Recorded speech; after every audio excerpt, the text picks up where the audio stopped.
Buenas tardes, soy Olga Tarnowska y este es mi blog sobre la guerra de Rusia contra Ucrania y la victoria ucraniana inminente. Hoy tenemos una noticia triste que ocurrió hace 3 horas. Los rusos bombardearon la ciudad de Chernihiv con un misil balístico. Cuando yo hablo de misil balístico, eso quiere decir que Ucrania no tiene la opción de derribar estos misiles, porque se pueden derribar con los sistemas Iris-T y con los Patriots eventualmente. Entonces los rusos sabían a ciencia cierta de que este misil mandado en un día festivo, hoy es la fiesta religiosa aquí, que se llama Salvador, mucha gente va a la iglesia, y sabían perfectamente a dónde apuntaban. Claro, ahí había una exposición de drones, ¿vale? Entonces, algunos alegan que no deberían hacer ese tipo de exposiciones, como que invitan a los enemigos a bombardear. Pero es que los enemigos se invitan a bombardear y matar a los ucranianos a todas partes, porque os recordáis el centro comercial en Kremenchuk, la estación de tren en Kramatorsk, la cafetería, el restaurante en Kramatorsk donde estaban los periodistas. Entonces ellos siempre encontrarán una razón para justificar su genocidio. Entonces ahí hay 7 muertos, entre ellos un niño y 90 personas heridas, entre ellos también 12 niños y alguno muy grave. Quiere decir que todavía no tenemos la cifra final, desgraciadamente, de esas víctimas. Pero teniéndose de que era un teatro con un evento dentro, en un día festivo, ojalá que sean solo estos los muertos, ¿no? Porque podría haber sido mucho más. Esta es la vida en Ucrania. Ya os lo he dicho muchas veces que no tenemos tregua, ¿no? Los rusos, si pueden matarnos, lo hacen. Lo hacen todos los días metódicamente en los sitios menos pensados. Entonces, esta noche, por ejemplo, hubo un ataque de drones a 2 ciudades, a Zhytomyr y a Khmelnytsky. En Zhytomyr hay un incendio y en Khmelnytsky 30 casas particulares dañadas, ¿no? En total nos lanzaron 17 drones por la noche, hemos derribado 15 y 6 drones de reconocimiento, ¿vale? Que siempre van varios tipos de drones que ellos nos lanzan. A veces son drones de trampa, ¿no? Que simplemente van emitiendo alguna señal para ahogar nuestros sistemas antiaéreos. Vale, entonces en estos días sabemos, como estamos en víspera, ¿vale? Siempre usan las fiestas, ¿no? Una fiesta religiosa para un país que se cree súper ortodoxo, ¿vale? No es ningún día sagrado, como vemos. Ya lo hemos comprobado, yo simplemente lo reitero, ¿no? Que muchas veces ellos, los rusos, se atribuyen como si fueran ellos los portadores de valores y aparecen pues matando a los niños en el día de la fiesta religiosa y bendiciendo los misiles que matan a estos niños. Entonces, vale, todas las noches ellos tienen varios ataques a las ciudades como Gerson, ¿no? Gerson tiene varios muertos al día porque ellos usan la artillería para disparar contra los pueblos cercanos a la línea del frente. O sea, siempre muere algún viejecito, algún señor mayor, porque son la gente que se quedó ahí. Después, ¿qué más? También los pueblos de algunos de las zonas de Donetsk, ¿no? Pero estos ya menos. Ah, y esta noche también han mandado 2 misiles a Kramatorsk, por ejemplo, pero esta vez llegaron a la empresa industrial. Vale. Entonces, Ucrania está sufriendo los ataques incesantes rusos. Las sanciones no funcionan. Solo los tontos pueden pensar que las sanciones le hacen algún daño a Rusia en el sentido de su producción armamentística, ¿no? Ya han encontrado esquemas para suministrar los componentes necesarios. Entonces, la única opción de que tenemos los ucranianos es destruir las fábricas y destruir sus aeródromos. Ya sabemos que hay un acuerdo entre la CIA y Rusia, luego hablaré de esto aparte, que no permite la destrucción de Rusia, Ucrania, o sea, no nos dan las armas que necesitamos, por ejemplo, los Tomahawks o los Atacams, ¿no? Que podrían llegar a varios kilómetros hasta los Urales y destruir allí las fábricas de estos misiles. Pues Ucrania lo que hace es mandar algún que otro dron a los aeródromos que están más o menos en la zona de nuestro alcance. Por ejemplo, hoy mmm, hemos bombardeado la ciudad, no sé, no, los drones han llegado a la ciudad de Solce, un pueblo Solce cerca de Novgorod, a un aeródromo militar. Dicen que uno o dos aviones están dañados, ¿vale? Pero no podemos destruir estos aviones, solo podemos dañarlos. Espero que sea para siempre. Pero es la única forma que Ucrania puede permitirse ahora mismo de dañar a su enemigo. O sea, ellos nos destrozan lo que pueden, hacen lo que pueden, lo que quieren en Ucrania, el mundo no reacciona, pues nos pueden hacer un ecocidio, volar la central nuclear de Zaporizhia, lo que sea, el mundo no va a reaccionar. Todavía no se ha tomado esta decisión para realmente crear un equilibrio en esta guerra. Entonces esa guerra es una guerra desequilibrada y que el mundo no quiere equilibrar porque tiene acuerdos previos. Vale, entonces esto es. Creo que también vale la pena esto.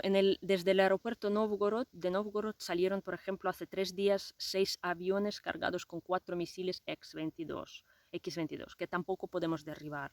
Entonces Ucrania, pues con esto está intentando prevenir estos ataques. Ya que no tenemos sistemas antiaéreos, la única opción es atacar sus aeródromos. Vale, entonces volviendo, yo os agradezco mucho todos los comentarios que dejáis debajo de mis vídeos, porque primero algunas cosas son muy interesantes, informativas, y otras simplemente me hacen pensar y presentar la información tal vez de otra forma. Por ejemplo, cuando yo digo que hubo un acuerdo entre la CIA y Rusia en octubre para las reglas del octubre del 21, ¿no? Las reglas de la guerra en Ucrania. Se entiende, ¿no? Porque ni la CIA ni Rusia no sabían cómo iba a desarrollarse esa guerra. O sea, ni Rusia se imaginaba esa resistencia ucraniana, ni la CIA podía prever que el pueblo ucraniano no solo va a detener, sino va a expulsar a los rusos de los territorios ocupados.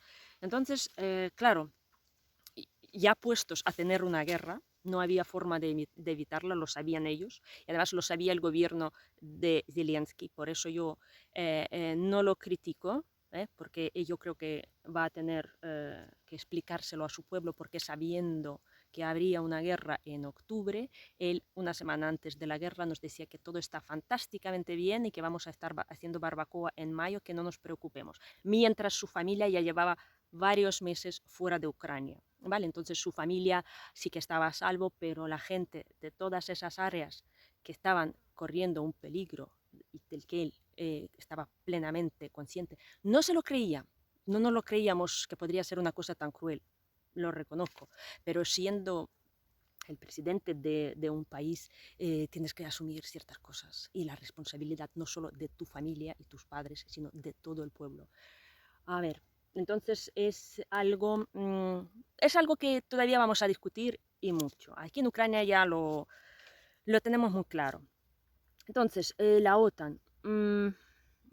La OTAN, claro, estableció un juego de ajedrez con unas reglas del partido de ajedrez. Te pueden gustar, te pueden no gustar, ¿no? Pero los peones pueden hacer esto, los caballos esto, los oficiales y las torres otras cosas, ¿vale? Entonces, eso es lo que se supone que estaba antes de empezar la guerra. Luego Ucrania, con su resistencia tan vehemente, cambió la situación, pero no cambió desgraciadamente esas reglas que estamos intentando cambiar y no estamos intentando desafiar estas reglas, como estáis viendo, que Ucrania hace todo lo posible por hacer al menos algún daño a Rusia, ¿no? Por ejemplo, ayer hubo otro ataque al Moscow City, ¿vale? Ayer por la noche.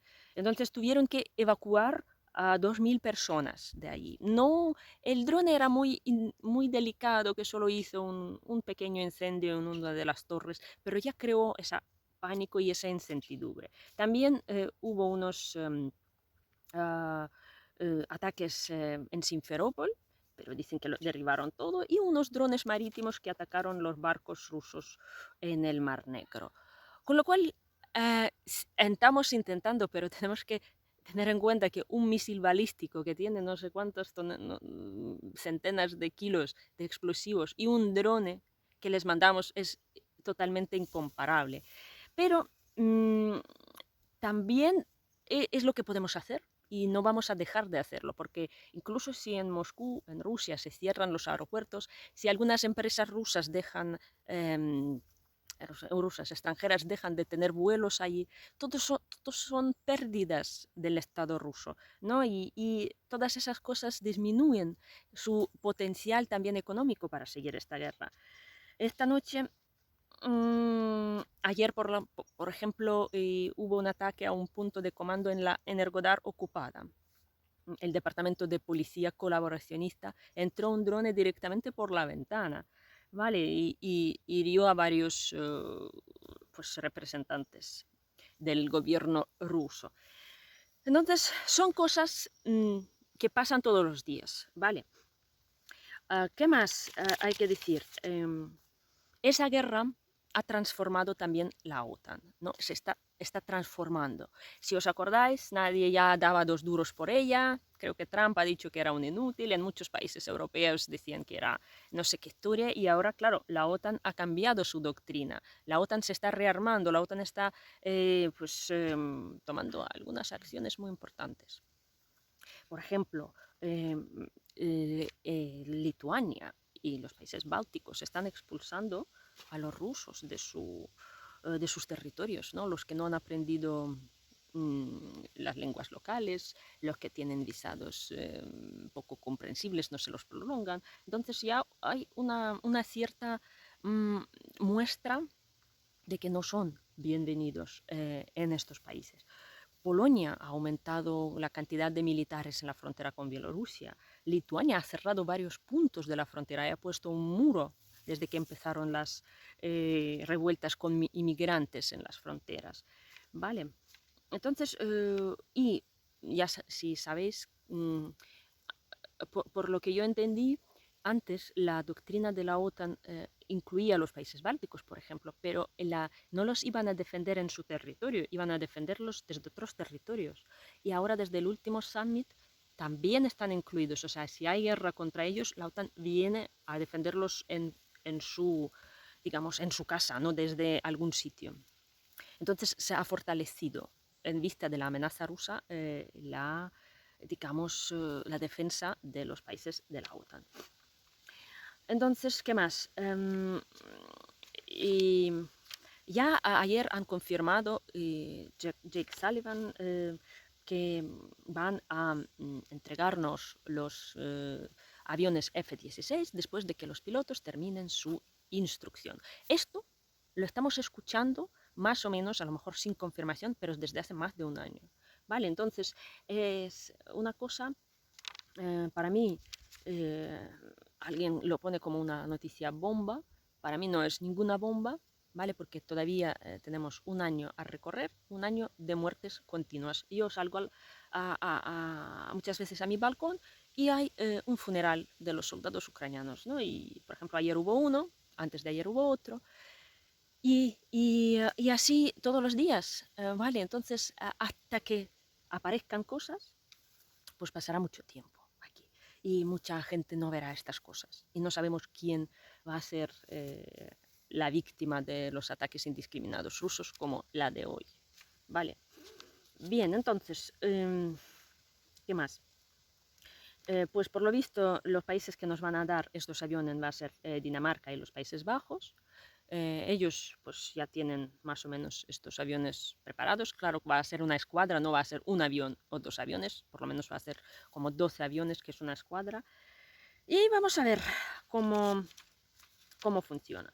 Entonces, Ucrania está haciendo su guerra, está yo entiendo ahora, por ejemplo, esa guerra de sabotajes en el territorio ruso. Como no podemos luchar abiertamente, pues hay que crear incendios, explosiones y cosas, catástrofes tal vez, en Rusia de otra forma. ¿Vale? Entonces, aparte de que las sanciones muchas veces pueden perjudicar de forma indirecta, ¿no? Si hay algunos sensores. Los rusos siguen fabricando armas, ¿eh? Para las armas, ellos lo tienen como prioridad y allí no hay tute, ¿eh? Ellos consiguen como sea sus componentes y cueste lo que cueste. Y así tienen de 80 a 100 misiles fabricando al mes y nos pueden bombardear y destrozar el país durante años y años y años. Y por mucho que diga Biden que Rusia ha perdido esa guerra porque no ha alcanzado sus objetivos, eso es un decir. Rusia no cree que ha perdido esa guerra, Rusia va a continuar esta guerra y va a destrozar Ucrania hasta que pueda. No hasta que diga Biden que Rusia ha perdido. Ya nos gustaría que fuera tan fácil venir, salir y decir que ha perdido y pues ya está colorín colorado y el cuento está acabado. Pues no, a mí esas cosas me duelen mucho porque de Biden, justo de este señor, depende las armas que se envían a Ucrania, ¿no? Entonces yo no sé cómo influir en esto, ¿no? ¿Cómo podemos hacer un esfuerzo colectivo para concienciar la comunidad de que decir que Rusia ha perdido no es suficiente? ¿Vale? Tiene que perder la guerra y tiene que entender que perdió esa guerra. Y yo estoy segura que tarde o temprano, pues eso pasará. Lo que me deprime es el precio, que yo no le veo el fin de las muertes y destrucciones en Ucrania. Bueno, vale, no quiero ser pesimista, ¿vale? Pero después de un ataque, gente, es muy difícil conservar los ánimos, ¿no? Porque tú sabes que están ahí a 100 kilómetros de tu casa, la gente, pues con la ciudad, el centro de la ciudad medio destrozado, un montón de heridos, muertos, familias desesperadas. Esto, un ser humano siempre va a sufrir, ¿no? Aunque estamos todos interconectados, ¿no? Y por lo menos los que vivimos esa guerra desde Ucrania es lo que nos pasa. Y vamos a luchar, ¿vale? Para que entre todos podamos realmente impactar y hacer algo que haga cambiar a los aliados de Ucrania a cambiar esas reglas de ajedrez que ya no sirven. Venceremos.